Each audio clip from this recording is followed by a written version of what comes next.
Bonjour les amis, vous êtes bien sur Planète Gaïa TV et nous sommes dans l'émission Si l'écologie n'était pas qu'un rêve. Et pour parler d'écologie, aujourd'hui j'ai le plaisir et l'honneur d'être avec Didier Lénard et Maïlé, que vous connaissez déjà puisqu'on a déjà fait une vidéo ensemble. Maïlé qui est chaman. Donc vous pouvez retrouver sa vidéo dans le coin des chamans. Voilà. Donc là aujourd'hui, on va parler d'écologie. Pourquoi est-ce qu'on va parler d'écologie? Parce que Didier est le concepteur, oui, ça, ouais, concepteur d'un projet qui s'appelle les fermes de la vie. Donc il va nous expliquer un petit peu qu'est-ce que c'est que les fermes de la vie. Écoutez, bonjour les amis, merci de me recevoir pour cette interview. On va commencer, c'est pas galant, excuse-moi, hein, mais on va commencer par toi Didier, puisque tu vois, tu es le concepteur du projet, alors que Maïlé va être, comment on pourrait dire, co-concepteur. Ouais, co-concepteur, voilà, co-concepteur. Mais co-conceptrice, permettez-moi. Oh oui, bien sûr. Je suis minoritaire comme femme, mais bien voilà. sûr, mais tu as tout à fait raison de me reprendre. Alors, donc Didier, les téléspectateurs ne te connaissent pas encore. Donc, est-ce que tu pourrais expliquer en quelques mots qui tu es, d'où tu viens, ton parcours, quoi, et surtout comment tu en es arrivé à ça? Voilà. Alors, en quelques mots. Regarde la caméra là-bas. En quelques mots, je suis né en Charente, ouais, dans une ferme. À l'époque, on n'essayait pas dans une clinique, on essayait dans une ferme. Oui. Mes parents étaient agriculteurs et je vais passer très vite. Disons que j'ai eu une enfance plus heureuse, je ne sais pas comment on peut faire. J'ai été très heureux toute mon enfance. Ma mère m'a dit « Didier, je veux que tu sois ingénieur ». J'ai pas l'impression qu'elle savait bien ce que c'était que le mot ingénieur, enfin que le métier d'ingénieur. Mais bon, on obéit à sa mère, donc j'ai fini par être ingénieur. J'ai fait des études à Paris 6, voilà, de physique à Paris 6, et je suis rentré dans des boîtes assez importantes et j'ai fait mon boulot d'ingénieur qui m'a bouffé la vie. Ah, d'accord. Voilà. Dans quel domaine? Oh, j'étais dans l'informatique scientifique, enfin l'informatique industrielle, quoi. Hein. D'accord. On est très très loin des fermes de la vie. On est, pas très loin. Alors, comme perspective, oui, on était très très loin des fermes de la vie. J'aurais jamais dû faire ça, sachant ce qui se passe maintenant. Mais bon, c'est la vie. Voilà, je crois qu'on est tous un peu prisonniers, comme on le disait tout à l'heure, de nos chaînes. Et là, j'en avais pas trop, j'en avais beaucoup. D'accord. Ensuite, j'ai pris ma retraite. Ouais. Et à la retraite, bon, j'ai commencé le métier d'apiculteur qui est absolument passionnant, que je continue, donc ça fait une dizaine d'années que je suis apiculteur. Et ça, c'est quelque chose d'extraordinaire parce que j'en apprends tous les jours. Je découvre tous les jours beaucoup de choses sur la vie, sur la nature, Et puis, il y a 8 ans de ça, j'ai entendu tout à fait par hasard sur YouTube une vidéo de Jean-Marc Jancovici, et je le connaissais déjà, enfin j'avais déjà entendu des choses de lui, et puis j'étais pas très d'accord sur les premières choses que j'avais entendues de lui, j'étais pas très d'accord. Puis là, tout d'un coup, cette vidéo-là m'a ouvert les yeux, m'a dit oui, il y a quelque chose à penser. Et j'ai commencé à essayer de comprendre ce que c'était que cet effondrement dont on parlait à l'époque à Montcouvert, hein, on n'en parlait pas beaucoup. Et donc, pendant 3 ans, j'ai travaillé là-dessus, un peu comme un ingénieur, c'est-à-dire en essayant de creuser pour essayer de comprendre, quoi, pas simplement regarder la surface. Et j'avoue qu'au bout de 3 ans, j'en pouvais plus. Ouais. J'étais proche de la dépression et il fallait que j'arrête, il était temps, parce que... Et là, je me suis posé la question, bon, c'est bien beau tout ça, ok, ça va s'effondrer, mais qu'est-ce que je peux faire? Parce que moi, mes petites filles, à l'époque, plus maintenant, elles préfèrent leur téléphone portable au papy. Enfin, je dis ça, je suis pas gentil. Mais non, c'est pas gentil. Non, mais c'est quand même l'impression que ça donne si on est en surface des choses. Sûr, quoi, hein. bien sûr. En profondeur, oui, bien sûr, je sais bien. Et donc, je me suis dit, qu'est-ce que je peux faire pour elle, quoi, hein.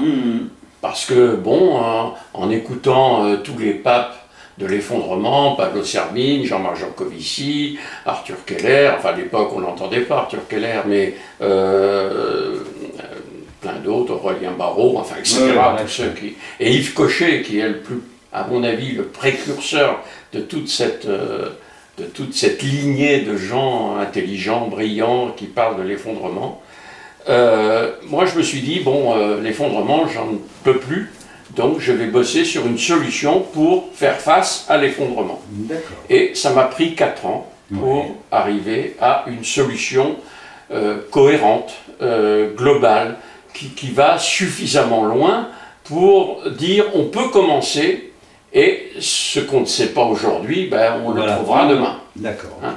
C'est un peu ça. Je pense qu'on est beaucoup plus intelligent à plusieurs qu'à un seul, n'est-ce pas? Donc là, on ne va pas rentrer tout de suite dans le concept des fermes de la vie. On va demander à Maïlé de se présenter quand même, hein, pour les téléspectateurs qui n'ont pas vu son autre vidéo. Est-ce que tu pourrais expliquer en quelques mots qui tu es, d'où tu viens, et surtout comment t'en es arrivé là? D'accord. Bonjour Gérard. Bonjour. Merci de ta présence. Donc nous sommes chez Didier, que je connais depuis récemment, en fait, depuis on va dire bientôt 1 mois, via une relation commune, voilà. Et quand j'ai découvert les fermes de la vie, je me suis dit, ah, je vais creuser la question pour voir, puisque ça faisait quand même quelques années que je m'étais penchée sur la question comment non seulement survivre, mais bien vivre avec ce qui se passe actuellement, avec ma propre analyse, avec mes propres ressentis. Voilà, nous avons tous une vision avec un angle de vue différent. Ce qui est extraordinaire, c'est que quand j'ai lu les quelques phrases qu'il a publiées sur Facebook, entre autres, eh bien, je me suis dit, ça me parle. Ça va au-delà de l'intellect ou du mental, comme on dit, hein, bien sûr. dans certains milieux. Et je considère aussi que c'est une synchronicité, puisque sans entrer dans les détails, je m'étais en fait, comment expliquer, je m'étais adressée à ma propre guidance intérieure, une demande sur une direction de vie qui me soit favorable à mon épanouissement, pour que je reste une femme bien debout, voilà. Et pour continuer à œuvrer dans mon domaine de vie en tant qu'accompagnante en bien-être et en développement personnel, comme tu le sais. Donc je me suis dit... Alors, je te coupe 2 secondes. Oui. Pour les téléspectateurs qui ne l'ont pas encore compris, Maïlé est une chamane. Voilà. Donc elle est engagée dans une voie chamanique avec tout ce que ça comporte. Merci de cette précision, parce que j'avoue que par moi-même, je ne me présente jamais comme chamane. Oui, je laisse mes frères et sœurs me reconnaître. Je n'ai peur de rien, rassure-toi mon frère. Simplement, j'aime aussi qu'un être qui m'est mis sur mon chemin, voilà, qui ressente des choses par lui-même et qui me reconnaisse comme telle. Et je suis reconnue par mes pairs, des confrères ou consoeurs chamanes. Donc ça m'est suffisant de savoir qui je suis, et par ailleurs, par retour d'expérience, avec ce que je propose comme activité, avec mes stagiaires, lors des week-ends bien-être et chamanisme, ou à travers les accompagnements individuels que je fais, à partir de Chinon, mais aussi à partir de l'Île-de-France, eh bien je constate que je suis réellement à ma place. Cependant, au-delà de cette partie, on va dire, de vie, je voulais aussi dans ma vie privée, me proposer des conditions de vie qui correspondent à ce que mon âme voilà, demande. Et c'est là où c'est extraordinaire. L'univers est extraordinaire, puisque Didier est venu au bon moment, au bon endroit, dans le bon timing de l'univers, on dit aussi. Et donc j'ai accepté de l'aider à ma manière, avec mes compétences, pour manifester dans la matière le concept des fermes de la vie, en étant donc à Chinon, où j'habite. Ok, merci Maïlé. On va maintenant rentrer un peu dans le, on va dire quoi, dans le processus des fermes de la vie. Alors Didier, est-ce que tu pourrais déjà nous expliquer d'une manière globale le concept? C'est quoi le concept des fermes de la vie? Alors, c'est facile de l'expliquer. Vous prenez une femme enceinte, Ouais. un homme à côté d'elle, ou pas, mais disons un homme à côté d'elle, voilà. Un couple dont la femme est enceinte. Vous les mettez au milieu du désert, et il s'avère que le gamin qui va naître, veut faire de la physique quantique.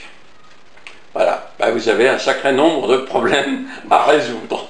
Hein, et on est d'accord. et voilà, et c'est la vie demain. Voilà, au milieu du désert, parce que dans le désert il fait chaud, il fait froid aussi, il fait sec. Voilà, c'est tout l'avenir qui nous attend. Je ne dis pas que la France va venir comme un désert, quoique, mais c'est un peu l'avenir qui nous attend, et c'est le challenge qui nous attend. Et à partir de là, eh bien, il a fallu imaginer. Alors, d'abord, ce que j'appelle les chaînes de dépendance. Elle a besoin d'une paire de chaussures. Comment on fait une paire de chaussures quand on est dans le désert? Qu'est-ce qu'il faut faire? Donc ça vous donne un projet avec des étapes. Voilà, et puis on arrive tout de suite, eh ben, il faut un élevage, hein, n'est-ce pas? Il faut être capable de fabriquer du cuir, et puis il faut des couteaux pour couper le cuir, et puis il faut du fil pour accrocher tout ça, peut-être même de la colle, etc. On s'aperçoit que pour fabriquer une chaussure, il y a un monde derrière. Alors vous pensez aux habits, c'est la même chose, vous pensez à la cuisine, vous pensez à la médecine, vous pensez à l'éducation, vous pensez à la culture, parce que les humains ont besoin de joie. Et c'est tout ça qu'il a fallu regarder, non seulement dans l'état de notre monde d'aujourd'hui, mais dans le monde futur qu'on peut imaginer en fonction des évolutions. Maintenant, les scientifiques font beaucoup de simulation, je dirais, sur ce que sera le monde de demain, et même s'il y a certainement pas mal d'erreurs là-dedans, on a quand même une idée assez précise des évolutions vers lesquelles on va à partir de l'état d'aujourd'hui. Donc, c'est un énorme travail qui m'a pris 4 ans. J'ai jamais autant travaillé de ma vie, hein, c'est 12 heures par jour, jour et nuit, quasiment. samedi, dimanche n'existait pas. Voilà, et on est arrivé à une structure assez cohérente, assez rigide peut-être un peu aussi, hein, pour que les humains vivent. C'est ça qui est le plus important. Pas survivre, alors il y a des périodes où on sera réellement en période de survie, mais qui ne seront pas très longues, de l'ordre de 2 mois, 2-3 mois, et après on passe dans un mode de vie où les gens vont devoir construire leur vie dans ce monde nouveau, totalement différent du monde actuel. Je dis bien totalement différent, hein, il n'y aura plus les voitures, il n'y aura plus tout ça. Il y aura les voitures à cheval, mais pas tout de suite. Hein. Et il faut imaginer la vie dans ce monde-là. Alors ce que je voudrais dire quand même, c'est que, j'arrêterai à partir de ça, moi j'ai dessiné un chemin qui est assez étroit. Hein. Et là, le chemin à droite et à gauche, hein, c'est des précipices. C'est-à-dire que si on ne suit pas le chemin, les choses ne vont pas bien, quoi. Hein. Et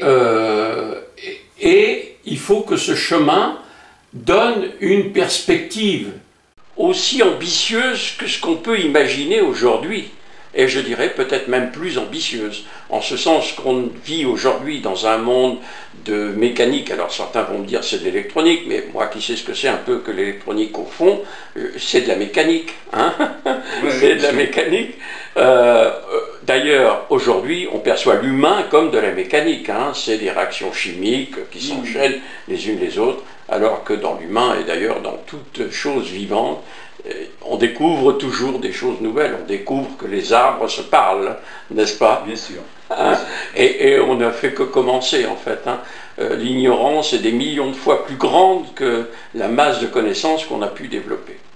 Donc, j'ai dessiné un chemin, et ce chemin, il va être pris en charge par les gens qui seront dans les fermes. On pourra parler des fermes bientôt, qui seront dans les fermes, et à eux de développer leur intelligence. Moi j'ai mis 4 années, chacun de ceux qui seront là, il suffit qu'ils passent quelques heures par jour pour faire 10 fois plus de connaissances que moi et pour prolonger cette définition de la vie dans le futur. D'accord. Donc tous les fruits de ton travail ont donné Oh, c'est une toute petite partie. Ce livre, c'est pour montrer comment on fait une ferme.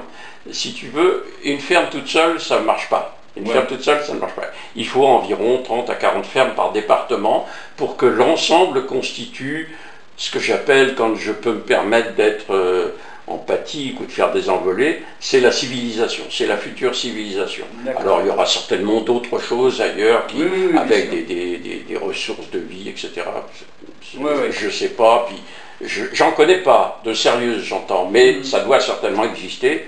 Je ne suis pas le seul à faire ce genre de choses. Donc attends, je m'excuse, je te coupe. Si j'ai bien compris, le projet des fermes, parce que c'est au pluriel, des fermes de la vie, en fin de compte, c'est un réseau. Oui, de fermes. C'est un réseau de fermes. D'accord. C'est un réseau de fermes parce que j'ai identifié 2000 compétences, moi, puis j'en ai eu marre, donc j'ai arrêté. En réalité, quand je fais une projection, on doit arriver autour de 10 000 compétences. Donc avec 500 personnes, même si tu admets qu'une personne peut avoir 2 ou 3 compétences, tu es loin d'avoir, et puis surtout tu es loin d'avoir le temps, parce que chaque compétence nécessite de se matérialiser quelque part dans la ferme. Hein.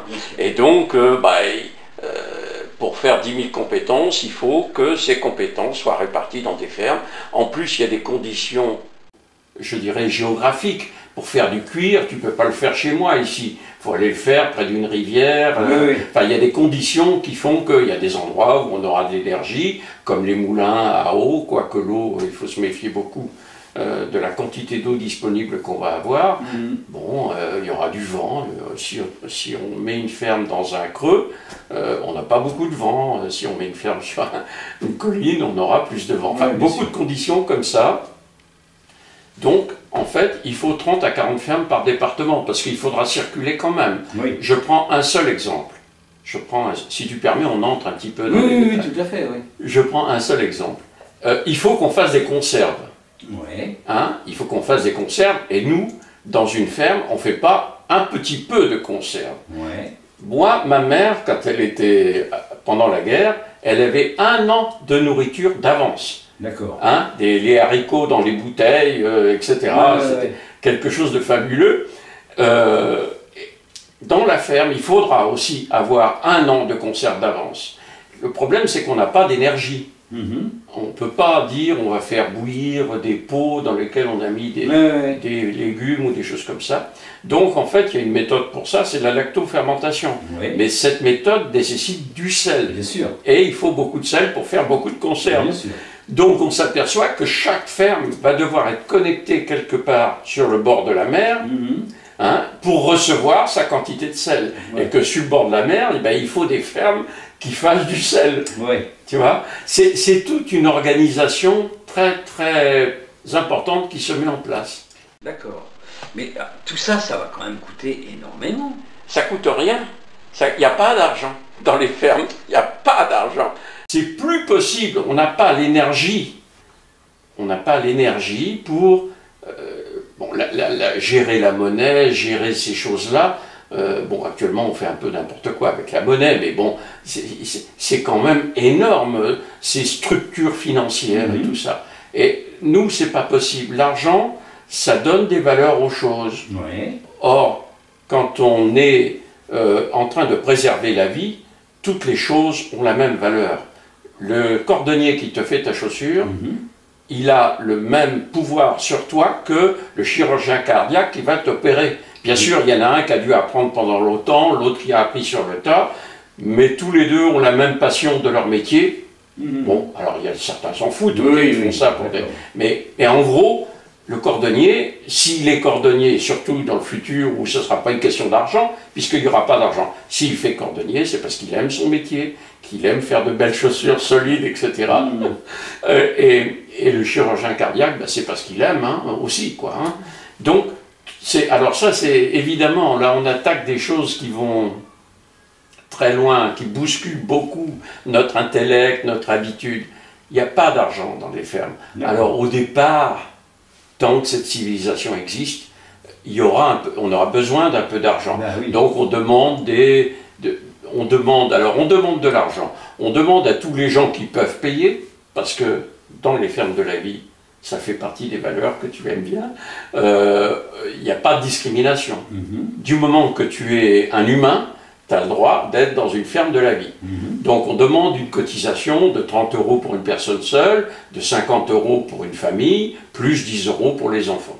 D'accord. Et puis aujourd'hui, on n'a pas encore déterminé pour les personnes qui sont en maison de retraite ou en EHPAD, ou les personnes qui sont physiquement différentes, disons.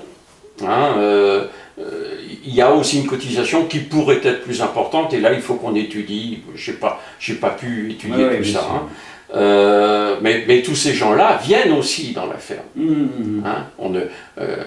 Je reconstitue la famille que j'ai connue moi.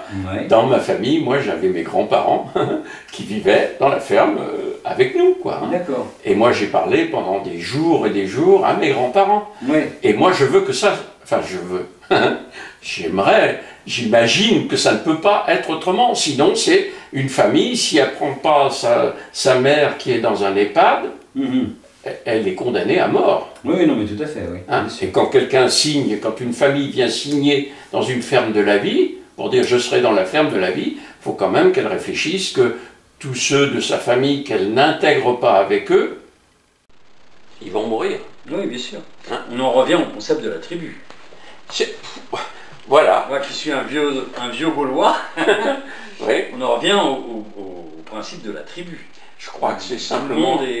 Tout le monde est ensemble et travaille ensemble, et tout le monde a son importance dans la tribu. C'est simplement humain, parce que tu remontes très loin. Oui, mais ça a toujours été comme ça. Ça a toujours été comme ça, bien sûr. Maintenant, c'est parce que cette civilisation, je suis quelquefois un peu dur comme ça, cette civilisation, elle ne veut pas qu'on s'occupe de gens qui nous empêchent d'être productifs. Bien sûr, bien sûr. Voilà.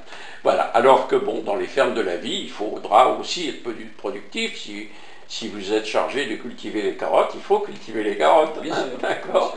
Mais ça ne vous empêchera pas de vous occuper des enfants, des parents, des grands-parents, de toute la famille. Donc là, au jour d'aujourd'hui, on n'en est qu'au stade du concept. Oui. Il n'y a encore rien de sorti. Alors nous, on a fait disons que... alors justement, ça c'est quelque chose, donc il y a 3 ans maintenant, un peu plus de 3 ans, on a créé une association, j'ai 63 fondateurs, qui sont des gens de la région, là, qui m'ont suivi. Certains ne savaient pas trop où ils allaient, mais bon, ils m'ont suivi, ils ont payé, ils ont... voilà. Et puis on a décidé de... il fallait qu'on s'intègre quelque part, et il faut bien avouer qu'en Île-de-France, il n'y a plus 1 mètre carré de disponible. Donc on a créé notre ZAD, on a dit on se met là, on a trouvé en fait un verger qui était totalement envahi par les ronces, un verger qui n'a pas été travaillé depuis 20 ans, et on a dit voilà, on va remettre ce verger en route. D'accord. Et donc là, il a fallu commencer par arracher les ronces. Ça, c'était un travail. Alors je m'excuse, je te coupe, mais le verger, il appartient bien à quelqu'un. Oui. On n'avait pas le droit d'être là. Voilà, d'accord, ok. On n'avait pas le droit d'être là. On avait l'hélicoptère qui tournait le samedi pendant qu'on mangeait, on leur disait coucou. D'accord. Il y avait les chevaux de la police de la nature qui passaient, qui repassaient. Mais bon, nous, on est gentils, quoi. Ouais. S'ils nous avaient dit de partir, on serait parti tout de suite. D'ailleurs, quand ils nous ont dit de partir, on est parti. D'accord. Voilà. Mais par contre, ça nous a laissé 2 ans, plus de 2 ans même, pour... vérifier ce que c'était qu'une communauté. C'était la première chose que je voulais vérifier. Parce que pour créer une ferme, tu ne peux pas le faire tout seul. Même si ça commence par une personne, que j'appelle une initiatrice, d'ailleurs. Donc, elle est une initiatrice. Ça commence par une personne qui crée autour d'elle une communauté de 30, 40, 50 personnes. En fait, l'optimum, c'est 50 personnes. Ces 50 personnes-là doivent avoir le même but, doivent toutes être conscientes de ce qu'ils vont faire. Et donc, il va falloir affronter. Alors, les choses changent terriblement vite. C'est-à-dire qu'il y a 4-5 mois, j'avais jamais rencontré un élu de la région. Là, je te parle de la région parisienne. Hein. Oui. Jamais. Et puis depuis peu, il y a quand même des élus un peu plus intelligents que les autres, un peu plus ouverts que les autres peut-être, qui m'ont reçu. Et on commence à leur parler. Mais c'est pas gagné pour autant. Hein. Non, bien sûr. Hein, c'est-à-dire que, bon, ils promettent rien d'abord, et puis je suis même pas sûr qu'ils aient envie de faire ce qu'on demande.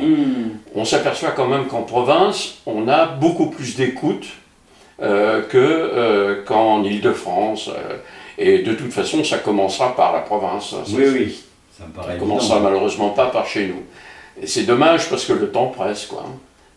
Pour faire une ferme de la vie, il faut 4 années pour qu'une... Alors, une ferme de la vie, juste je te la définis. Ferme de la vie, c'est 3 choses. Ouais. C'est une communauté qui sera de 500 personnes à terme, au bout de 2 ans, 3 ans. Un terrain de 1 hectare de terre agricole. D'accord. Et 4 années. 4 années de développement.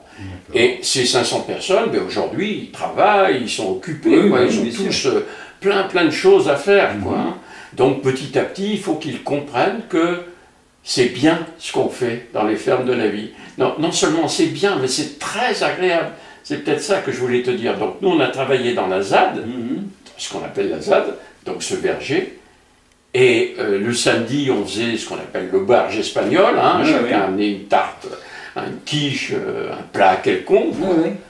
Mais quand on se mettait à table à midi, mais c'était une fête dans les cœurs. Tu vois ce que je veux dire? C'était pas seulement la joie, etc. C'est que tu voyais le sourire sur tous les visages. Hein? C'est ça qui était vraiment quelque chose de bien. Et puis, tu as des gens, j'imaginais pas que mon professeur de judo, enfin moi pas de judo, mais de taïso, allait se mettre à bricoler, à faire des tables pour 30 personnes, avec les bancs qui vont bien, bon, aidé par une autre personne. Ah, tout d'un coup, ce gars, il prend des palettes, démonte les palettes et il assemble. D'accord. Et puis on se retrouve à manger, alors on mettait une nappe. Tu sais, je vais dire, ça ressemble aux images que j'ai connues dans ma jeunesse, quand on faisait les battages, quand on faisait les vendanges, il y avait toujours la grande table avec les draps blancs dessus. Bien sûr. Et ça riait, ça chantait, etc. Et pourtant, ils y avaient travaillé avant. Bien sûr. Voilà. Donc, c'est un peu ça. On s'apercevait que si on ne travaillait pas le matin, l'après-midi, le repas durait jusqu'à 5 heures, 6 heures, tu vois. Donc, il fallait travailler le matin. D'accord. Et puis, il y a des gens qui travaillaient dans la journée aussi, dans la semaine, quoi. Parce que, on reviendra un peu plus tard sur le concept, sur le développement des fermes de la vie, mais on va commencer par aborder, donc la première qui va sortir, c'est celle qui va avoir lieu, enfin qui va être créée vers chez toi, c'est ça? Oui. D'accord. Oui, normalement, oui. Ok. Enfin, il y en a une autre à Marseille, il y en a d'autres, bon, il y en a d'autres à Vichy, à Liévin. Il y a des gens qui vont sortir ou qui sont sortis? Qui vont sortir. C'est ce que j'appelle des initiatrices. D'accord, ok. Parce qu'il n'y a que des initiatrices pour l'instant, c'est marrant. Mais la ferme, c'est un peu normal, hein, c'est comme un enfantement. Oui, bien sûr. Alors c'est normal que ce soit les femmes qui s'impliquent plus. Hein. Donc je pense quand même que, pour être tout à fait raisonnable, c'est celle de Chinon qui va sortir en premier. D'accord. Ok, Maïlé, explique-nous un petit peu comment toi tu vois les choses. Qu'est-ce que ça va être cette ferme? D'abord, est-ce qu'elle a un nom? Ou ça reste les fermes de la vie? Pour l'instant, je choisis de rester sur le terme générique le père de ce concept a choisi, c'est-à-dire les fermes de la vie. Et je viens d'apprendre pendant cette interview que le terme de co-conceptrice existe en ce qui me concerne, alors qu'avant c'était initiatrice. Ah oui, et référente aussi pour le pôle des soignants, c'est-à-dire que étant une artisan dans le bien-être et aussi pour la santé physique et mentale de mes patients, eh bien, je me vois tout naturellement occuper justement la place de référente pour recruter à sa demande une équipe de soignants qui représente non seulement la médecine conventionnelle, médecins, infirmiers, infirmières, aides-soignantes, etc., et aussi qui représente donc la médecine holistique. certains appellent aussi la médecine de l'âme. Il est important de considérer l'être dans toute sa globalité, dans toutes ses dimensions. Et on parle souvent aussi dans ce milieu-là, en se référant notamment à la médecine chinoise, qui est ancestrale, de la prévention plus que de la guérison. Et donc comme voilà, cette vision de la santé que porte aujourd'hui Didier me convient parfaitement. Voilà. Après, évidemment, il y a déjà des personnes qui sont bien malades et on a vu ce que ça a donné aussi, la prise excessive des médicaments tout chimiques. Je ne suis contre rien, contre personne. Cependant, j'ai une préférence, lorsqu'il est possible de le faire, de faire de la prévention. Bien sûr, bien sûr. Donc si on en revient un peu aux fermes de la vie, en fin de compte, c'est ouvert à tout le monde. Oui. Moi, je suis pas bricoleur, je suis pas du tout cultivateur, moi je suis incapable de faire pousser une carotte, ça c'est clair, sinon elles vont crever. Par contre, moi je suis guérisseur, c'est mon métier. J'ai ma place. Est-ce que tu me permets de répondre, puisque je suis maintenant en charge du pôle soignant? Je dirais que Gérard serait le bienvenu, puisque justement je viens de dire que les soignants, on va dire, s'occuperaient aussi de l'âme, et puis toi, en tant que guérisseur, tu ne vas pas utiliser donc les médicaments. Après, on va compléter si besoin pour le patient, voilà, des apports de la médecine conventionnelle. Donc ça serait plutôt ce qu'on appelle également la santé intégrative. C'est-à-dire que lorsqu'un être vient et qui porte voilà, des choses à évacuer pour son bien-être et sa santé, pour le bon fonctionnement de son corps, eh bien, moi je ferai appel à différents spécialistes, différents intervenants, pour que cet être aujourd'hui bancal, on va dire, puisse retrouver sa pleine force, voilà, et retrouver donc son état beaucoup plus près de l'état normal que j'appellerais de la norme divine, voilà. Je peux peut-être faire un chapeau à tout ça, si vous me permettez. Je dirais qu'on entre dans demain, si on veut vivre, ça sera la civilisation de l'intelligence. On va passer d'une civilisation de la mécanique, alors on peut qualifier cette mécanique, mais je l'ai dit tout à l'heure, l'informatique c'est de la mécanique pour moi, même si c'est de la mécanique très sophistiquée, très tout ce que vous voulez. Il n'empêche qu'on va rentrer dans une civilisation de l'intelligence. C'est-à-dire qu'on n'aura plus beaucoup d'énergie, très peu d'énergie, alors que maintenant elle est à foison. On n'aura plus beaucoup de matières premières, alors que maintenant on a foison, quitte à détruire le lieu où on vit. Hein. Et donc il va falloir faire fonctionner son intelligence. Ça veut dire que l'humain, va devoir quitter toutes ces espèces de béquilles qu'il utilise aujourd'hui, hein, enlever ces béquilles, et il va falloir qu'il retrouve son équilibre simplement en lui-même et avec le peu de choses qu'il a dans la nature. C'est ça la philosophie. Donc la médecine doit suivre le même chemin. C'est-à-dire qu'aujourd'hui on est dans une médecine marchande, quoique les médecins, les infirmiers, avec l'histoire de la Covid, nous ont montré que l'homme avait son importance, puisqu'on ne leur donnait pas les moyens de soigner, ils ont quand même soigné. Hein, et plutôt pas mal. Enfin, ce qu'ils ont fait, c'est plutôt pas mal. Donc la médecine va devoir rabougrir un petit peu sa capacité. Alors, elle va le faire obligatoirement, puisque demain, il n'y aura plus d'électricité. Donc l'IRM, les scanners, tout ça, ça va être des tas de ferraille, ça va devenir des tas de ferraille. On va même pouvoir les découper pour récupérer des bobines magnétiques ou des choses comme ça. On n'aura plus la chimie qu'on a aujourd'hui. C'est-à-dire que demain, les médicaments, il va falloir les faire dans les fermes. Et il n'y aura pas d'usine alimentée avec du courant. Ça sera vraiment des choses artisanales, disons. Hein. Et il faut le faire parce que si, par exemple, hein, on regarde les chiffres, si on produit plus d'insuline, c'est 3 millions de morts Oui, bien sûr. dans le mois qui vient. Bien sûr. 3 millions de morts. Bien sûr. Bien sûr. Et les gens qui produisent l'insuline, ils ne vont pas vous expliquer, c'est pas des gentils.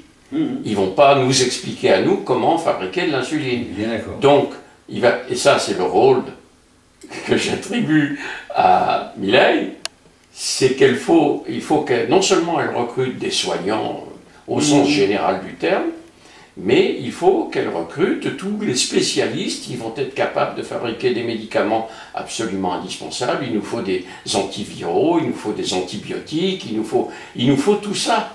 Et alors, quand j'ai demandé ça à un médecin, il m'a dit, je lui disais, de fabriquer des antibiotiques, est-ce que c'est possible, quoi? Non, non, c'est impossible, c'est impossible. Or, je sais, moi, que dans les camps de concentration, ils ont fabriqué des antibiotiques. Alors, peut-être pas aussi spécialisés, etc. Mais ils n'avaient pas beaucoup de temps, ils n'étaient pas tout à fait dans les mêmes conditions. Nous, dans les fermes, des gens qui savent ce que c'est que les antibiotiques, bon, bah, ils vont faire ce qu'il faut pour fabriquer des antibiotiques. Vous voyez, c'est ce schéma-là. Oui, oui, non, je comprends bien. Maintenant, il y a un chemin qui est la médecine naturelle, bien sûr, mais où on s'est fabriqué, et avec des moyens de fortune, des huiles essentielles, des choses comme ça, qui sont antivirales, qui sont tout ce qu'on a besoin aussi. Voilà. Oui, je ne veux pas, si vous voulez, le danger, ça serait d'opposer, par exemple, non, c'est pas la médecine classique. C'est remplacer. C'est-à-dire, là, ici, ça manque, ok, bon, on va trouver un autre moyen, et il existe ça. Et ça existe depuis avant. C'est la civilisation de l'intelligence. Hein. Ouais. C'est-à-dire que là, c'est plus le marché qui va décider, c'est simplement des gens intelligents qui vont devoir appliquer leur intelligence au fonctionnement du système. Hein, vous voyez, il n'y a pas le marché actuellement. Hein, franchement, pourquoi on a interdit l'hydroxychloroquine en France? Je veux dire, par là, un jour, il faudra qu'on m'explique comment une personne, médecin, etc., donc il y a une certaine déjà, a pu signer un papier comme quoi l'hydroxychloroquine était interdite. Hein. Alors, il paraît que cette personne a donné un argument qui est que ça pouvait provoquer des crises cardiaques. Bon, moi je sais, tout le monde sait que c'est pas vrai, mais il n'empêche que c'est... Donc c'est le marché, c'est le contraire de l'intelligence, là, vous voyez. De toute façon, la médecine a toujours été empirique. Oui. C'est-à-dire que le 100% de réussite n'existe pas en médecine. Voilà. Comme disent un certain nombre de personnes, c'est un art, c'est pas une technique. Oui, non, tout à fait, oui. Bien sûr, bien sûr, bien sûr. Voilà. Donc voilà. Donc le rôle de Mireille, là, elle ne sait pas, Mireille, ce qu'elle a à faire. C'est pour ça qu'elle va réussir. Alors, je pas où parle encore de la fameuse citation de l'écrivain Mark Twain. Hein, il ne savait pas que c'était impossible. Donc il l'a fait. Voilà. Ouais, non, on est d'accord. Ouais. Alors, comment est-ce que ça va démarrer? Ça a déjà démarré. Ça a déjà démarré. Non, je veux dire, le concept, ok, mais physiquement, sur le terrain, par quoi on commence? Alors, je peux parler. Excuse-moi, je peux parler parce qu'en même temps, je te fais un cours. Je peux parler. Comment est-ce que ça va démarrer? Bon, ça a déjà démarré. En fait, si vous voulez, on est dans le groupe écologie. Quand je regarde l'évolution du monde actuel, jusqu'à présent, presque personne ne s'occupait de survie. Presque personne ne s'occupait de comment allons-nous vivre dans 2 ans, dans 3 ans, dans 4 ans, dans 6 ans. Presque personne. Je ne dis pas qu'il n'y a pas des individus qui s'en occupaient, mais presque personne. Hier au soir, nous avons appris, lors d'une conférence qu'on a fait avec les amis de Miley, il y a quand même des mairies qui se penchent sur, par exemple, l'autonomie alimentaire. Oui. Et il y a des gens dans la campagne, pas profonde, mais quand même dans la campagne, ont étudié cette notion d'autonomie. Or, ils se sont aperçus qu'ils ne sont pas autonomes. Et je pose une question, mais vous savez que maintenant vous n'êtes pas autonome, donc vous allez faire des choses. Est-ce que dans 4 ans, vous serez autonome? Non. La personne me répond, qui a participé à cette étude, me répond non. On ne sera pas autonome dans 4 ans. Alors j'ai envie de dire, ça, c'est le risque majeur. C'est un risque majeur. Ça veut dire, pourquoi c'est un risque majeur? Parce que rien ne vous dit que demain matin, on ne sera pas effondré. On est bien d'accord. Hein, 29 septembre 2008, je rappelle toujours ça, les banques dans le monde entier, à la même minute, se sont arrêtées. 29 septembre 2008, quand le gouvernement américain a dit non, non, je ne soutiens pas Lehman Brothers, paf, toutes les banques se sont... Jusque chez nous en France, quoi. Hein. Oui, bien sûr. Voilà. Et ça a duré pendant 10 jours. Et M. Sarkozy a réussi à sauver le monde. À sauver le monde. Vous n'avez pas le droit de rire. Et donc, non, mais en plus, c'est vrai, il a participé en tous les cas à faire en sorte que ça redémarre.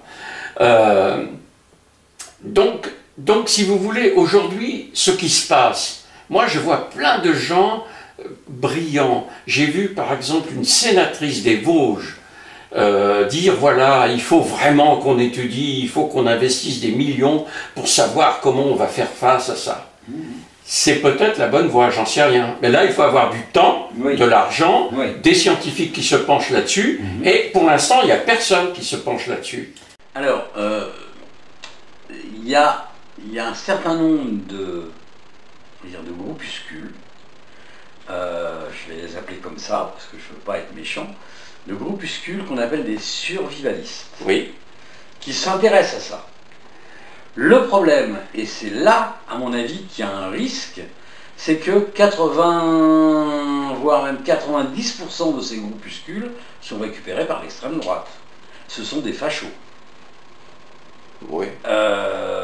C'est peut-être pour ça que je ne regarde pas, alors. Voilà, mais n'empêche que ça fait partie des risques de se faire absorber par ce genre de tendance. On va continuer sur la question d'avant, c'est-à-dire comment on va démarrer. Vous voyez, non, la solution qui a été choisie un peu par hasard, moi je l'ai écrit, mais c'est pas vraiment moi, il y a quelqu'un qui devait me tenir les cheveux et m'obliger à écrire. La solution qui a été choisie, c'est justement de partir de l'humain. Je pars de un humain, que j'appelle une initiatrice. Et je lui dis, voilà, alors cette initiatrice, beaucoup me disent quand je leur parle, mais moi j'ai pas les compétences, etc. J'ai écrit ce bouquin pour démontrer que une caissière de supermarché, qui n'a donc pas un doctorat, n'est-ce pas, hein, ni un diplôme d'ingénieur, ni rien, était capable de créer une ferme de la vie. Et quand je dis était capable, je dirais qu'elle a peut-être même plus de capacité que quelqu'un qui aurait par exemple un diplôme d'ingénieur. Parce qu'elle, il faut qu'elle cherche à comprendre. Elle ne sait pas ce que c'est que la nourriture de la terre. Elle ne sait pas toutes ces choses-là. Donc il faut qu'elle cherche à comprendre. Pourquoi Didier il dit qu'il faut aller récolter du foin, voilà, hein, pour mettre sur la terre. Et elle va chercher à comprendre, et elle va chercher à comprendre. En comprenant, elle fait passer un message. Elle fait passer un message humain. Pas un message technique, un message humain. Vous voyez? Et donc, ce sont des gens qui vont démarrer. Donc, quand je vous cite toutes celles qui sont aujourd'hui connectées à nous pour créer une ferme, je m'excuse de dire ça, mais c'est toutes des petites bonnes femmes, quoi, du style Mireille. Mais quand vous regardez Mireille et ce qu'elle est capable de faire, pas ce qu'elle croit qu'elle est capable de faire, ce que moi je pense qu'elle est capable de faire, j'ai aucun problème. Et Mireille ne se fera jamais capter par aucun groupe. À partir du moment où elle est rentrée dans les fermes de la vie, elle a un problème. Elle a une famille avec 2 enfants. Son objectif, son but, c'est que ces enfants-là vivent. Oui, non, c'est d'accord. Moi, c'était mes petites filles, elles, ça va être des amis, et voilà. Et puis d'autres, et puis d'autres, et puis d'autres. Et tous les gens vont se construire comme ça. Et, alors, il faut savoir quand même que dans les fermes de la vie, le problème, c'est pas la technique. Bien sûr que la technique, c'est un petit peu compliqué, il faut surtout être prudent. Vous allez avoir froid l'hiver. Si vous vous mettez à aller dans la forêt, tailler du bois, et puis allumer un feu, il n'y a plus de forêt en 2 ans. Donc, il faut penser à la technique, il faut penser qu'il y a des solutions qui permettent de faire autrement, de préserver la forêt, etc. etc. Mais le truc, c'est que tous ces gens sont des gens simples qui ne sont pas assujettis à une idée qu'ils vont vouloir propager. Parce que quand ils vont vouloir la propager, ils vont s'apercevoir que ces idées-là, elles n'ont pas d'existence possible dans une ferme de la vie, d'existence possible. Et il faut 4 années pour que tous ces gens-là apprennent ça, apprennent à être des humains et à utiliser leur intelligence. Aujourd'hui, même quand on est un ingénieur, on n'utilise pas son intelligence. Non, d'accord. Hein, on utilise des habitudes qu'on a de faire des calculs et déjà, hein, voilà. Alors de temps en temps, bien sûr, il faut être un peu malin, mais c'est pas véritablement, on ne met pas sa vie en jeu. Dans les fermes de la vie, quand vous prenez la décision d'allumer un feu comme ci ou comme ça, vous mettez votre vie en jeu. Bien sûr. Voilà, c'est toute la différence. Et donc, je ne serai pas récupéré par les survivalistes. Remarquez, les survivalistes, ils vous donnent des fois de bonnes techniques, quoi. Hein. Ils ont des techniques. C'est pas au niveau de la technique, c'est au niveau de l'idéologie. Voilà. Alors, dans les fermes de la vie, et là j'en ai parlé avec Mireille, et franchement, j'avais très peur, il y a quelques années de ça, j'avais très peur des sectes. Oui. Hein. Les gens sont fragiles quand ils Oui. viennent dans une ferme. Oui, oui. Même des gens solides, ils deviennent fragiles. Parce que bah, vous allez voir la chienlit investir nos rues, nos routes, etc. Et puis il n'y aura plus à manger. Et puis alors on va aller défoncer le magasin d'en face parce qu'on va capter maximum de nourriture, de papier toilette et de choses comme ça. Ça ne sert à rien, mais bon, c'est naturel, quoi. Les gens vont faire ça. Et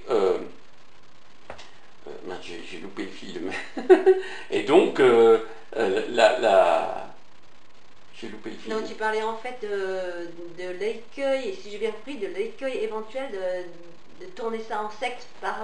alors voilà, les gens, oui c'est ça, les gens sont fragiles, les gens vont être fragilisés.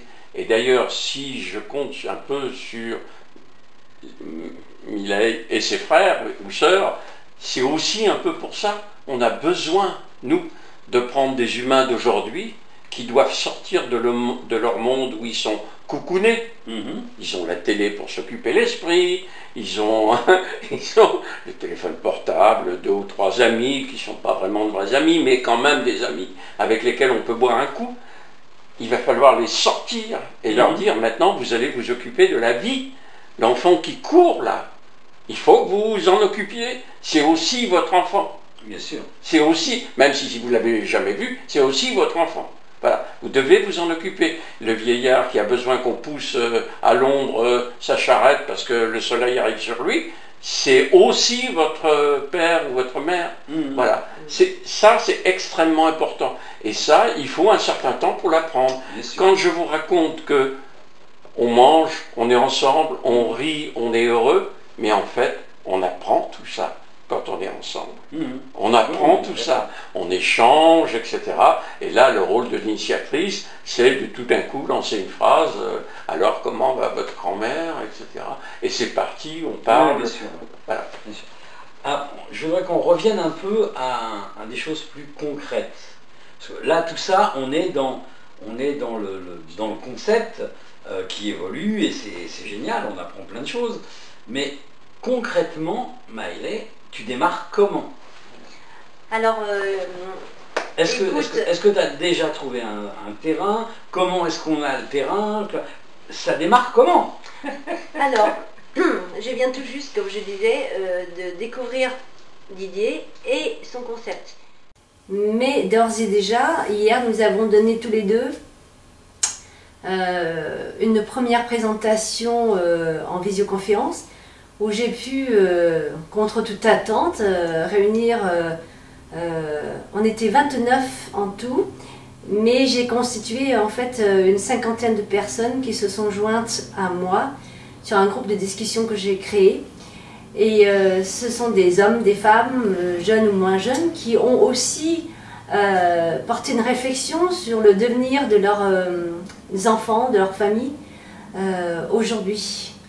Et en fait, il y a plusieurs notions que j'aimerais bien voilà, aborder avec tout ce qu'il a dit. Et voilà, ça cogite. Et en même temps, j'ai besoin de partager mes ressentis et mon point de vue. Donc, dans tout ce qu'il a dit, il y a entre autres l'histoire de vivre ensemble.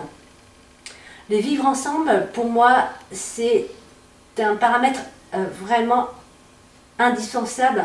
C'est comme une compétence à avoir aujourd'hui. Le vivre ensemble, c'est une compétence qui vous permettra en fait de sortir de l'individualisme qui a été fomenté depuis des dizaines d'années par la société.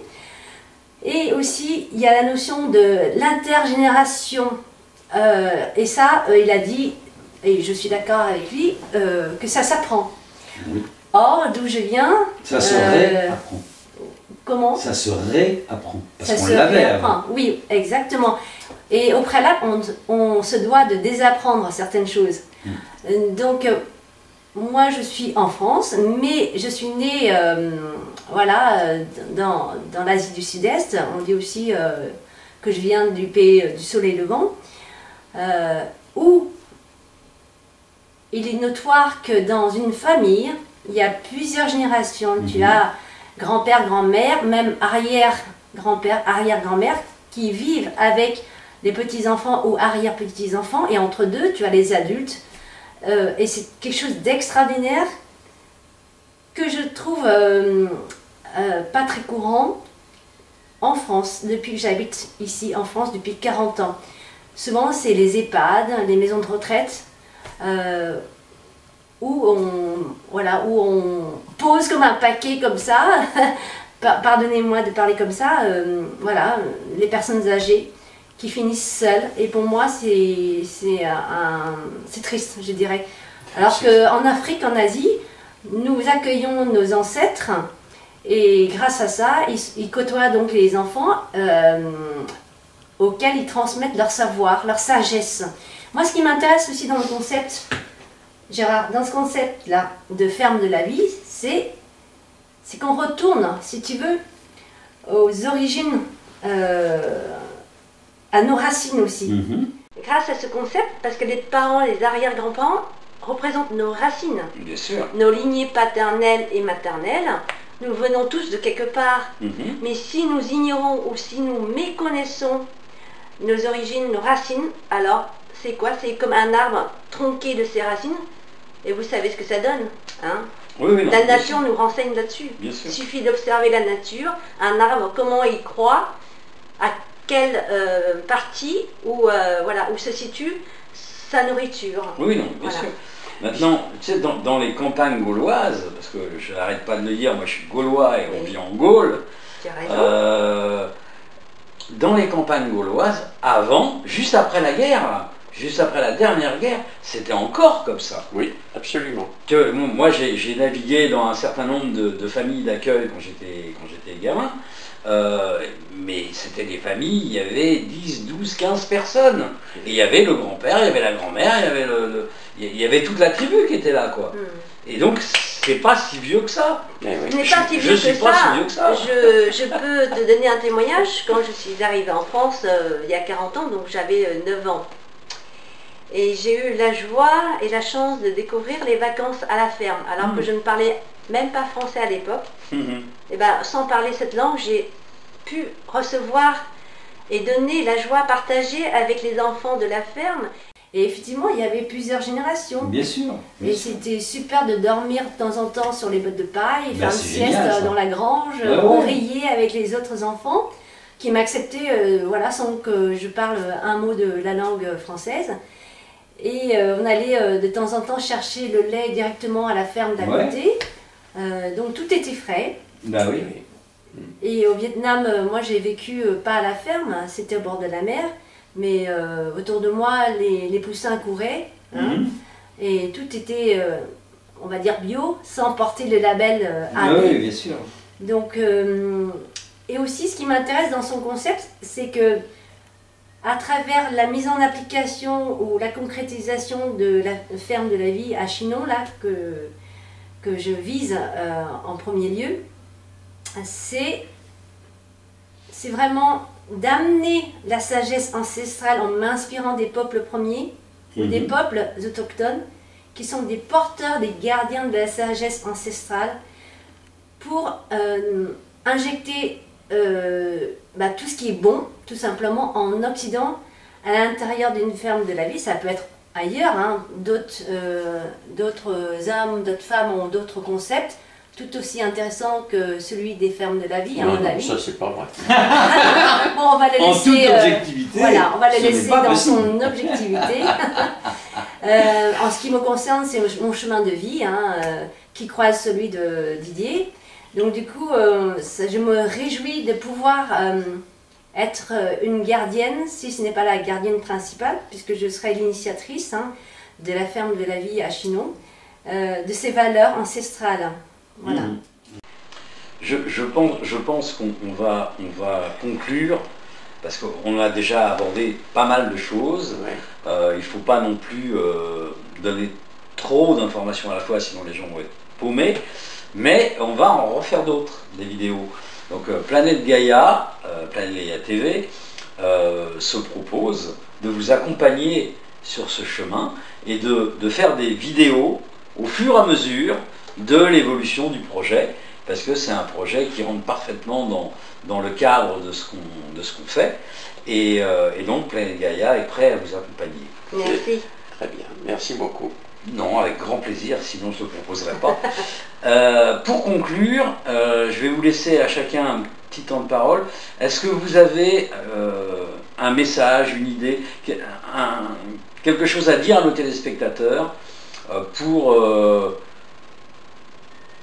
les faire réfléchir, pour les amener au projet, voilà. Donc on va... Je laisse l'honneur Didier. à Didier. Voilà, c'est un projet qui s'appuie sur les humains.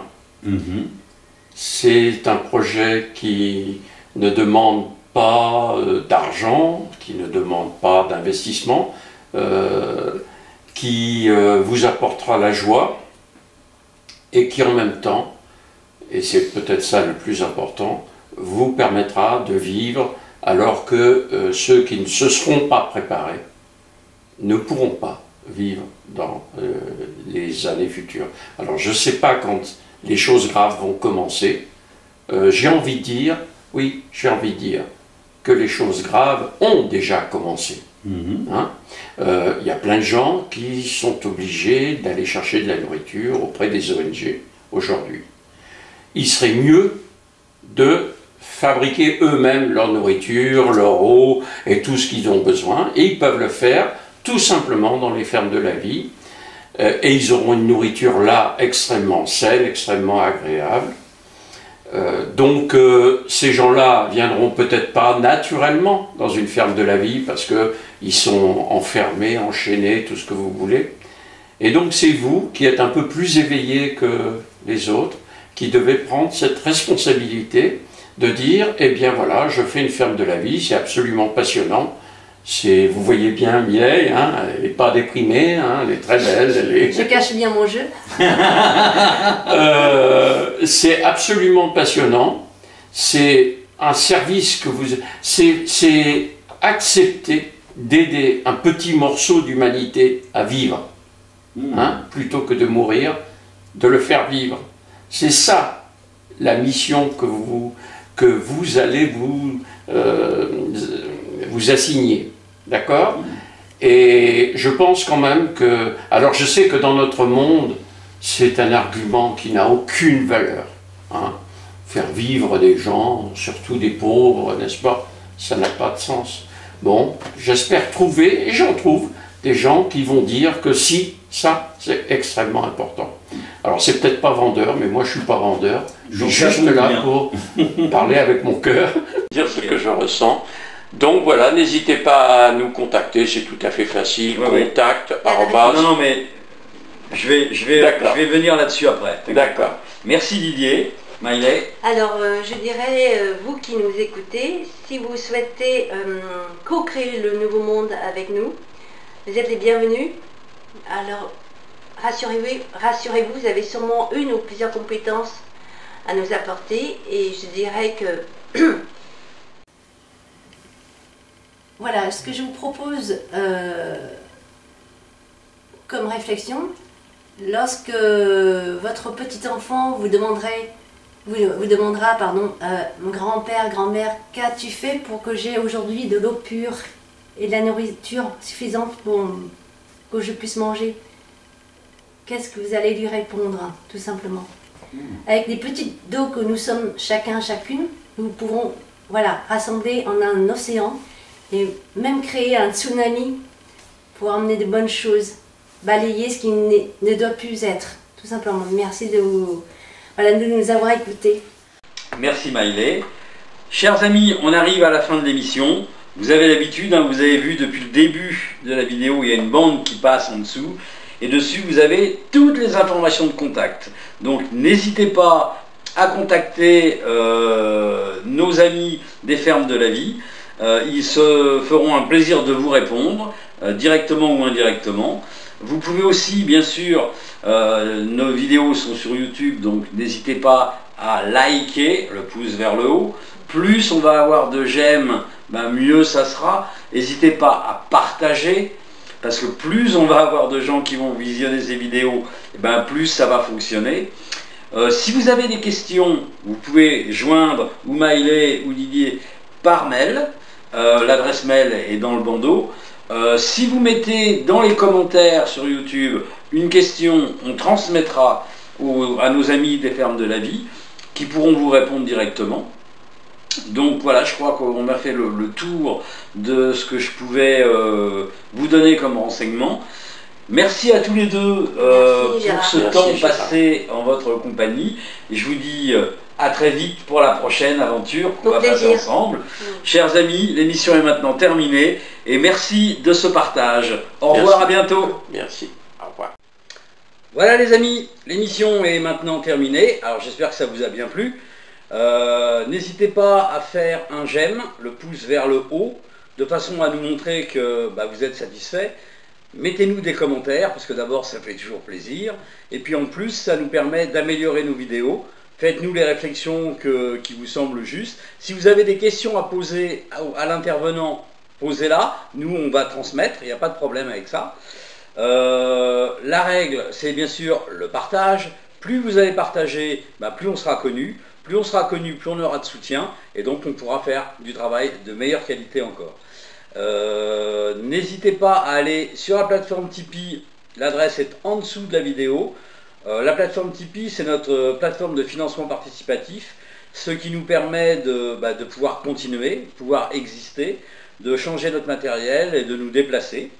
Donc vous pouvez faire un don de 1 euro à, je sais pas moi, 1 million d'euros, si ça vous fait plaisir, d'une manière mensuelle, donc avec un engagement, ou d'une manière ponctuelle, c'est-à-dire juste une fois. Plus on aura de sous de votre part, plus on aura un budget prévisionnel conséquent, et donc plus on pourra prévoir de vidéos. On pourra prévoir aussi de changer notre matériel, encore une fois, de façon à avoir un matériel encore plus performant. Actuellement, on sort une vidéo par semaine, tous les lundis. Et là, le but de cette année, c'est progressivement d'arriver à 2 vidéos, donc une autre le jeudi. Donc vous allez voir apparaître des nouvelles vidéos de temps en temps, mais de plus en plus souvent le jeudi, donc pour arriver à 2 vidéos. Pour ça, on a besoin de vous, parce que sans vous, sans votre argent, qui est le nerf de la guerre, malheureusement, on ne pourrait pas exister. Donc je vous remercie d'avance pour votre soutien, et je vous dis à bientôt pour de prochaines aventures. Au revoir.